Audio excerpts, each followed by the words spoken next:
Aujourd'hui, Option Région, la première partie de l'entrevue avec Pierre Lavoie, qui est un athlète d'envergure internationale, un passionné sur toutes sortes de sujets. Il va nous entretenir, entre autres, sur les écoles qu'il aimerait voir dans l'avenir. Il va nous entretenir aussi de ce qu'il faudrait faire pour être en santé.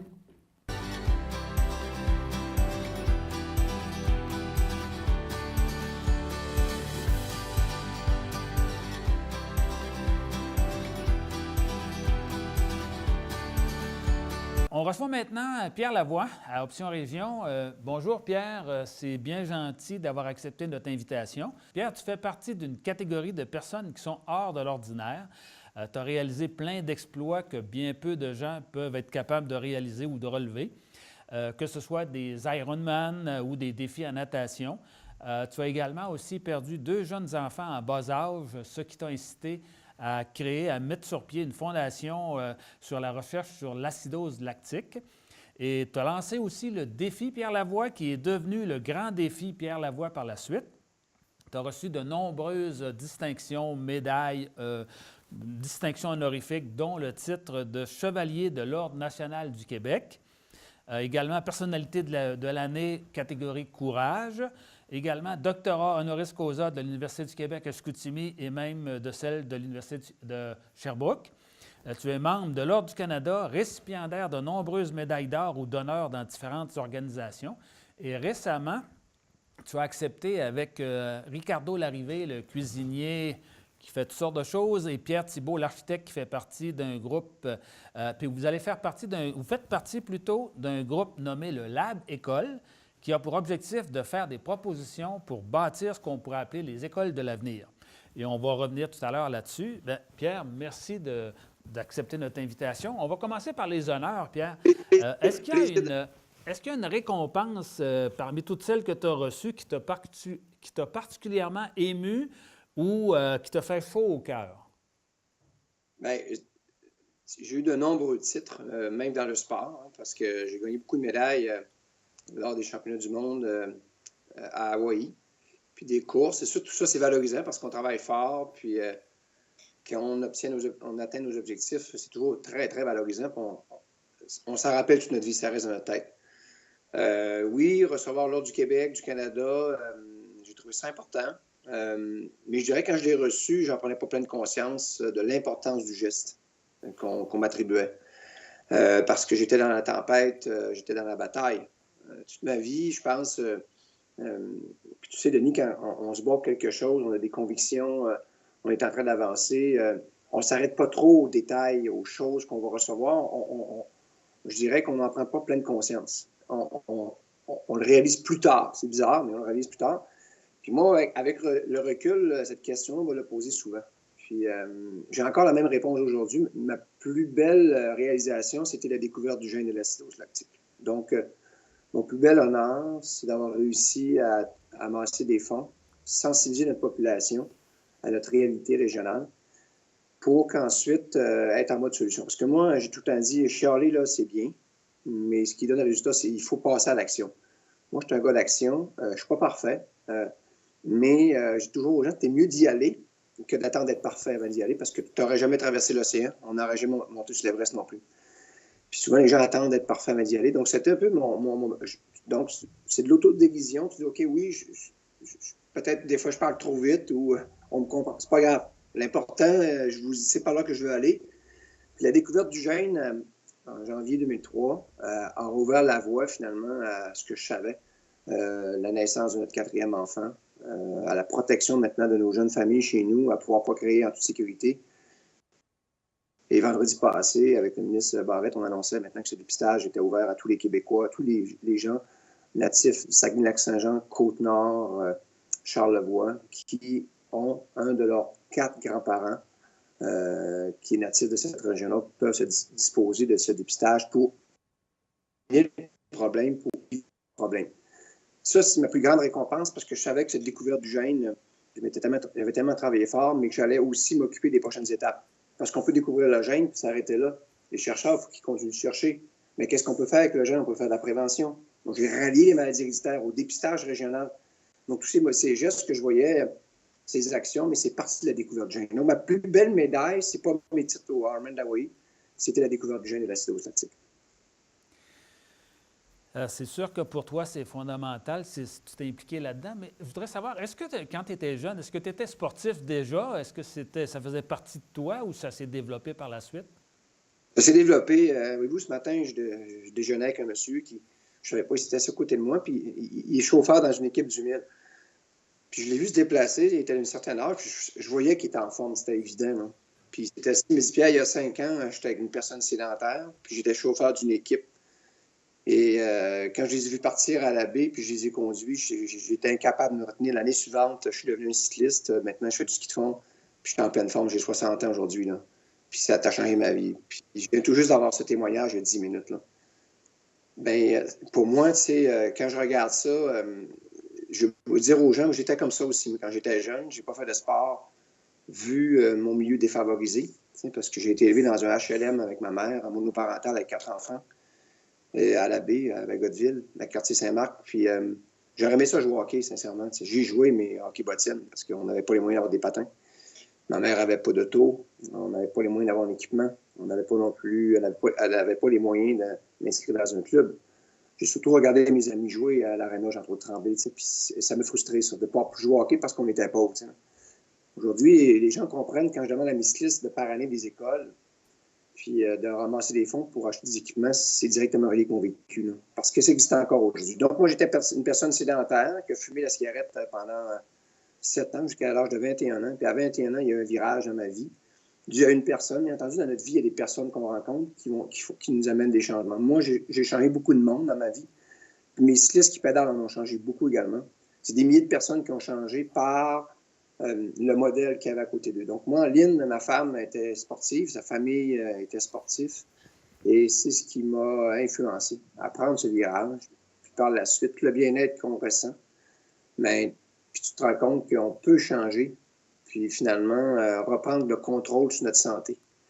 Puis un des problèmes, puis là je vais un peu loin, mais un des problèmes, c'est qu'on n'est pas habitué, on s'est pas fait dire ça dans la vie. On nous a plutôt dit, l'État va s'occuper de vos problèmes de santé. Puis ça a déresponsabilisé les gens. Les premiers responsables de notre santé, c'est nous. C'est pas le gouvernement. Puis les gens se fient beaucoup à l'État, à nos hôpitaux, à nos médecins. Mais le médecin, moi, c'est la dernière personne que je vais voir dans ma vie, là. Vous comprenez? Puis j'en ai un grand contrôle. Un très grand contrôle. Beaucoup plus qu'on croit. Mais tu dis qu'au début, tu aurais peut-être aimé ça pour faire du sport, mais tu ne pouvais pas.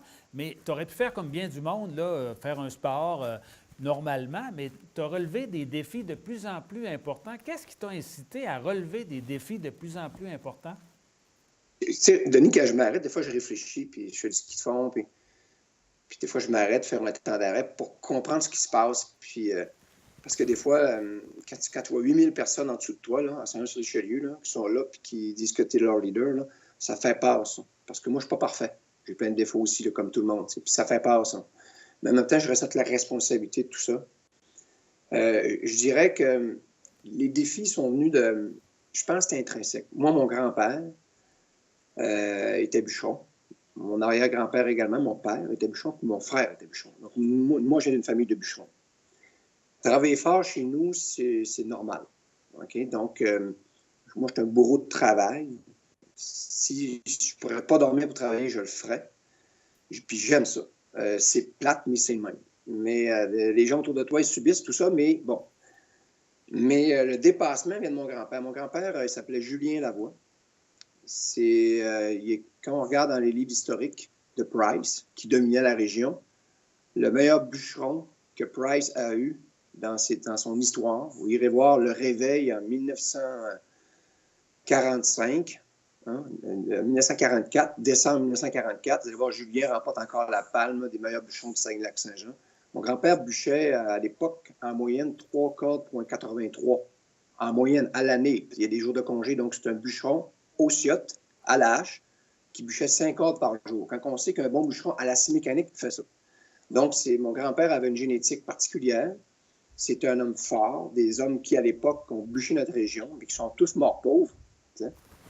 Puis, moi, je savais que j'avais hérité de cette génétique, parce que mon père aussi avait une capacité assez forte, très forte. C'était un camionneur. Je savais que, instinctivement, je l'avais en moi. Mais dans les sports à l'école, ce n'était que des sports de vitesse et d'habileté. Ça, on n'est pas bon là-dedans. Un bûcheron, là, il est bon dans l'endurance. Donc, moi, ma génétique, elle est endurante. Donc, dans les sports qu'on nous proposait à l'école, je n'étais pas bon. J'étais comme à peu près 60% des jeunes qui ont des fibres rouges comme moi dans leurs muscles. Ils sont malhabiles, ils ne courent pas très vite. On hérite d'un bagage de nos parents, nos grands-parents.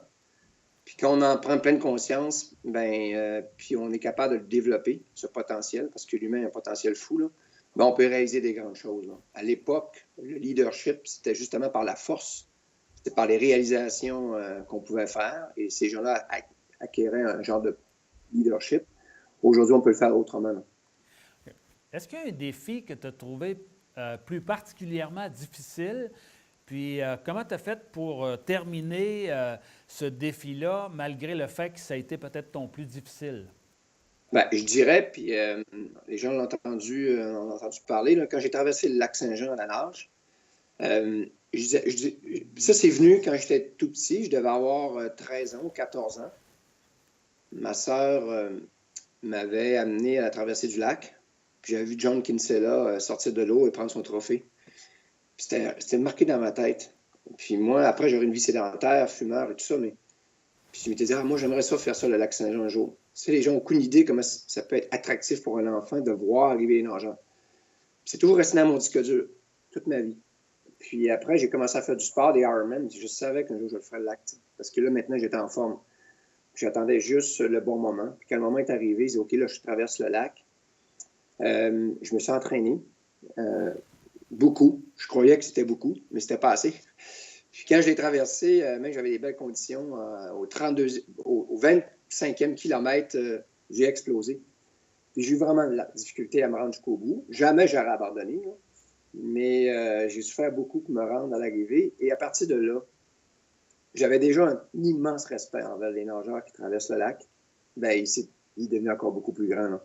Donc, c'est une belle épreuve chez nous qui a marqué notre région, qui la marque encore aujourd'hui. Moi, ça me rend fier. Cette traversée du lac, je veux sa pérennité. C'est pas à l'occasion, on entend parler de la combinaison thermique. Je suis d'accord avec la combinaison parce que j'aimerais qu'il y ait des milliers de personnes qui traversent le lac. C'est un beau produit d'appel. Je le trouve trop limité à quelques personnes. Vous savez, quand moi je fais des Ironman, là, si on serait seulement les élites, là, on serait 25 au départ. Mais on est 5000. Pourquoi? Parce qu'on l'ouvre à la généralité. Puis c'est pas le même temps, mais l'épreuve, traverser la ligne. Je trouve justement que le lac Saint-Jean a cette même culture que l'Ironman, mais il est réservé à un petit groupe. Si on l'ouvrirait finalement à des relais, à des jeunes, vous savez qu'au Québec, il y a des milliers de nageurs dans les piscines présentement qui s'entraînent. Mais pas personne, on n'ouvre pas la voie à traverser le lac, on devrait le faire. On se prive, je vous le dis, là, d'un événement international de masse. Mais oui, il y a des dangers, mais ça, les dangers, on les gère. Là. Mais ça pour vous dire que c'était une de mes épreuves les plus difficiles. Oui, il y a des Ironman, il y a des difficultés, il y a le défi, il y a des courses de ski de fond qui ont été pénibles, que j'ai fait il y a 2 ans, qui a duré 180 km. Mais traverser du lac, pour moi, ça sera mémorable. Je vais le faire un jour, mais je vais m'y préparer encore. Je trouve ça le fun, ce que tu dis, parce que moi, je suis un nageur, puis on a traversé en équipe, nous autres, on était plusieurs, là, puis j'espère un jour peut-être le refaire, mais je trouve ça intéressant que tu puisses nous proposer que la traversée du lac puisse devenir un produit d'appel, finalement. Ça a bien du bon sens. Mais on passe à la prochaine question. Au grand défi, Pierre Lavoie, vous avez mis 3 valeurs de l'avant, le respect, l'audace et la passion. Pourquoi avoir choisi ces 3 valeurs-là? Bien, d'abord, on a réuni nos employés. Puis au début, quand on est 5 employés, c'est assez évident les valeurs. On les voit, on les perçoit par les dirigeants. Mais maintenant, on est 50 employés au Grand Défi. On augmente jusqu'à 80 au printemps pour livrer nos événements. Et quand tu es rendu que tu ne connais pas tout le monde, là, ces jeunes qui sont embauchés par d'autres personnes, je veux absolument qu'ils sachent c'est quoi les valeurs de l'organisation. Qu'on soit tout le temps une organisation qui va être audacieuse. Hier, j'ai eu des rencontres, d'ailleurs, on prépare la 11e édition du Grand Défi Pierre Lavoie. Vous allez voir, ce sera extrêmement audacieux. On sort du cadre, on veut que ces valeurs-là restent. Puis que donc, on les grave après nos murs pour dire aux jeunes qui viennent de rentrer, parce que la plupart de nos employés, c'est des jeunes, que voici les valeurs de l'organisation, c'est extrêmement important, c'est assis là-dessus. Puis ça, souvent, les organisations de travail devraient le faire. Oui, les valeurs partent des dirigeants, mais on les perd en cours de route. Puis quand on les grave après le mur, mais quand il arrive un jeune, tu regardes les valeurs de l'organisation, c'est celle-là. Puis le jour qu'on ne les respectera pas, là, lève la main puis ramène-nous ça à l'ordre. Donc c'est important, les valeurs, parce que ça dicte un peu nos actions puis pourquoi qu'on le fait. Tu fais régulièrement des conférences dans les écoles avec des jeunes. C'est quoi les questions qui te sont posées le plus souvent, la question qui ressort le plus souvent? Bien, je dirais que c'est sûr que l'Ironman, ça les impressionne. T'sais. Puis quand je suis avec les tout-petits, ils me parlent des requins que je vois à l'occasion à Hawaï quand je vais nager au large. Là. Moi, ça ne me fait pas peur, un requin. Là. Bon, mais peu importe. Pour les plus vieux, je dirais que ils écoutent, parce que c'est une conférence que je les accroche au départ, puis je les amène avec moi. Pendant 1 heure, on entend voler une mouche dans la salle. Quand ça se termine, je les amène dans une émotion. Chaque jeune vit des fois une situation personnelle, des fois positive ou négative. Beaucoup d'enfants viennent me voir après. Puis je suis toujours surpris de voir que ça les a inspirés, ça les a fait prendre conscience qu'on pouvait réaliser des grandes choses. Puis ça, c'est ma plus belle récompense. Puis les questions, c'est... là, je viens de réaliser que moi aussi, je suis capable, j'ai des projets. Ils ne m'avouent pas leurs projets, là, mais ils ont des projets. Nos jeunes ont des projets. Soyez rassurés, là, les générations qui s'en viennent, là, ils sont aussi allumés que nous, sinon plus, puis ils ont des grandes ambitions. Il faut juste leur préparer le terrain.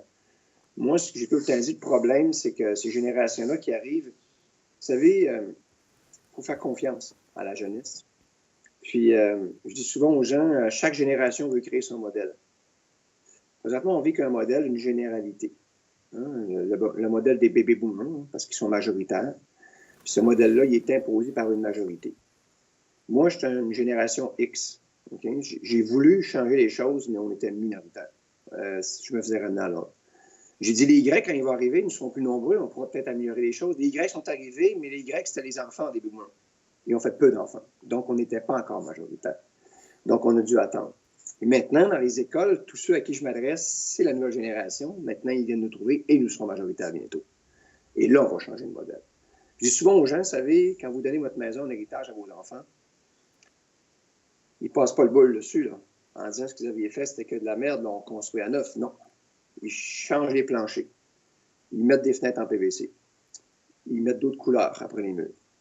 Quand vous venez la visiter, vous trouvez qu'elle a changé, mais vous l'avez. Donc, chaque génération aime faire son modèle. Laissons la place aux jeunes qui veulent mettre un modèle différent. Puis ils sont comme nous, hein. Ils vont vouloir faire de l'argent, ils vont vouloir éduquer leurs enfants, ils vont vouloir améliorer notre société. Mais pour l'instant, on leur impose un modèle qui, d'après moi, c'est pas la couleur des murs qu'il y aurait. C'est à peu près ça. Puis ça s'en vient. Tu sais, présentement, la semaine passée, pour remercier tous nos partenaires, nos grands partenaires, parce qu'on n'en a quand même pas beaucoup, des immenses, là, ceux qui mettent beaucoup d'argent dans le grand défi pour financer nos programmes. Je les avais réunis au Reine-Élisabeth, qui est un de nos partenaires. Puis j'avais invité Gérard Bouchard, qui est un idole pour moi au niveau intellectuel, et Lucien Bouchard. Lucien a accepté de venir, l'ancien premier ministre. Gérard, lui, c'était le côté social, de mouvement social comme le nôtre. C'est quoi l'importance? Est-ce qu'on en a déjà vu? Comment ça fonctionnait à l'époque? Aujourd'hui, pourquoi c'est plus difficile? Puis il nous expliquait toutes les barrières. Lucien, lui, le Québec de demain, il a essayé de l'améliorer par sa façon, les programmes sociaux, les garderies, tout ça. C'était, je lui demandais, est-ce qu'il y a encore de l'espoir, Lucien, pour être capable de changer une société? Il disait à l'époque, Pierre, on avait beaucoup de moyens pour le faire. Puis aujourd'hui, il y a moins de moyens. C'est juste la différence. Puis les réseaux sociaux expliquaient un peu tous les problèmes, comment c'est difficile de changer les choses. C'était vraiment intéressant. On ne parlait pas d'un Québec indépendant, on parlait d'une société qui se prend en main, qui est capable d'aller beaucoup plus loin. Donc, elle va finalement dans ces voies où nos enfants héritent de quelque chose qu'on a fait pour eux. T'sais. Donc, moi, je crois à ça. C'est un peu le sens de mon travail. Je vois que le Québec peut être pas mal meilleur, mieux. Puis maintenant, on essaie de l'influencer du mieux qu'on peut. Là. Mais justement, par rapport à ça, pour avoir un Québec qui va être meilleur, entre autres, moi, je me rappelle quand j'étais jeune, il y avait des cours d'éducation physique qui étaient censés nous mettre en forme, en tout cas, ou du moins nous initier. Mais ce n'était pas mon cours favori, puis je n'étais pas le seul. Là. Puis j'ai lu dans une de tes entrevues que tu disais que le plus important en éducation physique, ce serait de donner l'amour d'un sport et non pas de faire des exercices comme tels. Est-ce que tu peux nous expliquer ça un peu? Okay. Je vais vous expliquer une chose qui est fondamentale. On appelle ça la littératie physique. Okay? Ça se passe entre 3 ans et 10 ans. Donc, vous avez des enfants, les petits-enfants, là, cette période-là, elle est fondamentale. OK? C'est le moment où l'enfant va développer ses habiletés motrices fondamentales, on appelle pour être capable d'être fonctionnel dans la vie. Si votre enfant, puis pour ça, il doit bouger minimalement, là, quand il est au préscolaire, donc avant le primaire, là, il doit bouger minimalement 3h30 par jour. Au primaire, il doit bouger au moins 1 heure par jour, hein, à grand mouvement. Puis quand on regarde un peu notre société qui s'est sédentarisée, c'est pas ça qu'on fait du tout, là. On voit des jeunes. On les part, souvent à la CPE. Les CPE, ils savent, hein, ils essaient de les faire bouger le plus possible. Donc, comment on fait maintenant pour avoir une société différente? C'est que nous, à l'époque, oui, on nous promettait qu'on n'allait pas faire du sport. Mais moi, je dis toujours qu'il faut d'abord faire du sport pour maintenir notre corps en santé. Donc, quand tu t'adresses à ton enfant, il ne faut pas lui dire fais du sport parce que je veux que tu sois bon au hockey, là. Je veux que tu sois une vedette de la Ligue nationale ou au basketball, puis tu vas avoir du plaisir, tu vas faire des compétitions. Non, ça, c'est la minorité qui va faire ça. Ça, c'est vendre un rêve, là. Finalement, la plupart vont être déçus. C'est plutôt leur dire, tu dois d'abord bouger pour maintenir ton corps en santé.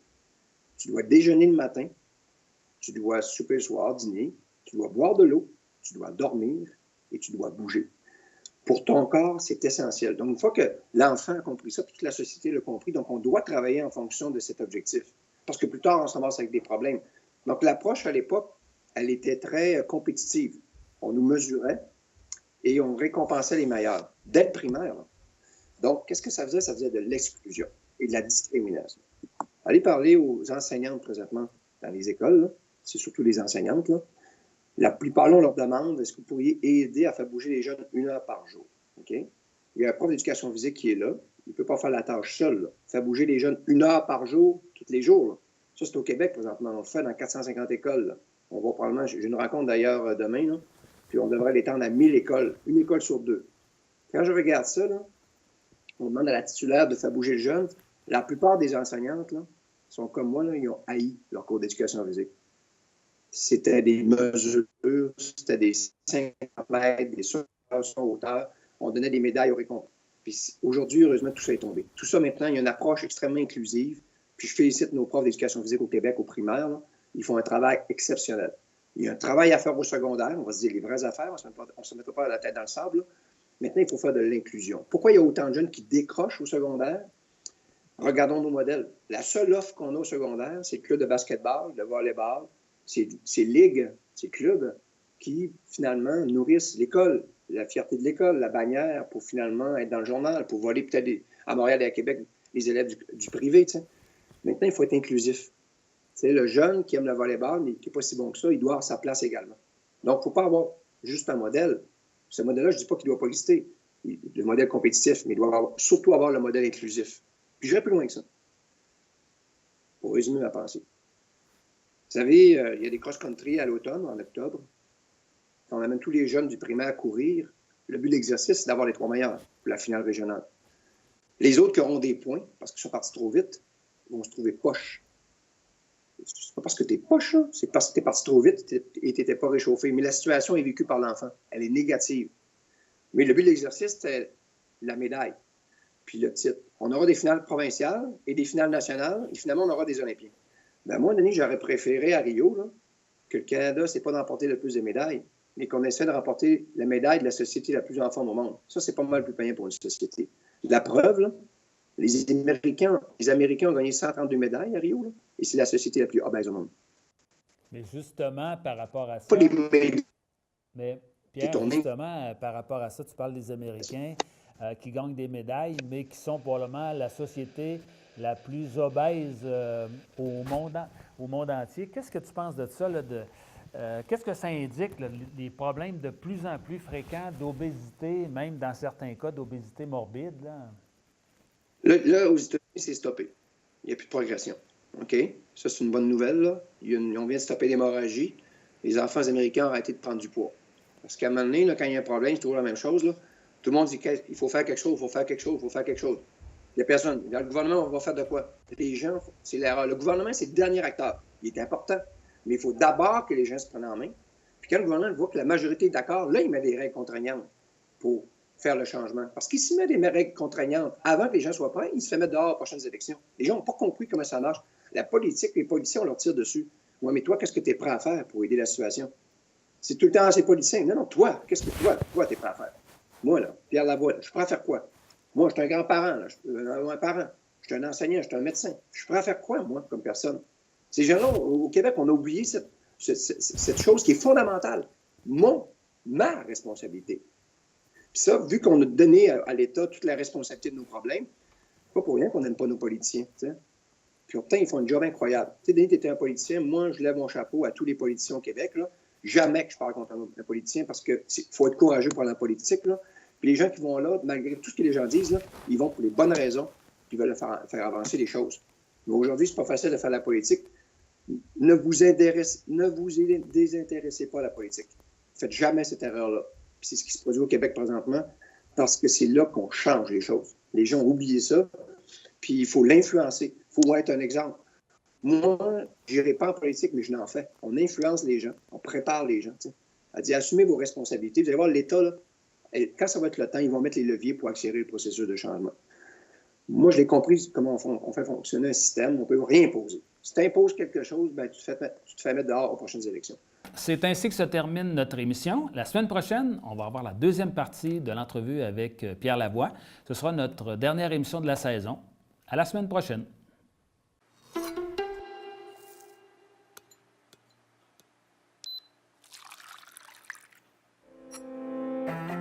Il y a des milliers d'emplois pour les méthodiques comme toi. Plus d'1 300 000 postes à pourvoir d'ici 10 ans. Trouve ta place